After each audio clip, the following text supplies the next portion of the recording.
सभी जानते हो, पूरा देश जानता है, सिर्फ राजनीति की वजह से हमें जेल में डाला गया है। हमारा कोई गलती नहीं है और ये जरूर जरूर हम फाइटर है, हम लड़ेंगे, हम अपने आप को बिल्कुल बेगुनाह साबित करेंगे।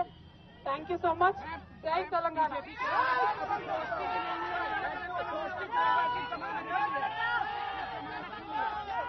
ఎవరి గురించి చెప్తే అవసరం లేదు, మనము నేను తెలంగాణ బిడ్డను, నేను కేసీఆర్ బిడ్డను, నేను తప్పు చేసే ప్రసక్తే లేదు.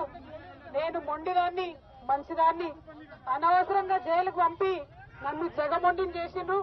ఇంకా ప్రజాక్షేత్రంలో గట్టిగా పనిచేస్తాం, కమిట్మెంట్ తో పనిచేస్తాం, అందరితో కూడా నిలబడి ఉంటామని తెలియజేస్తున్నాం. We were always tough, we are fighters, we will fight it out legally, we will fight it out politically. We were always tough. By sending us to jail illegally, they only made BRS and KCR's team unbreakable. Thank you. Jai Telangana, Jai Hind.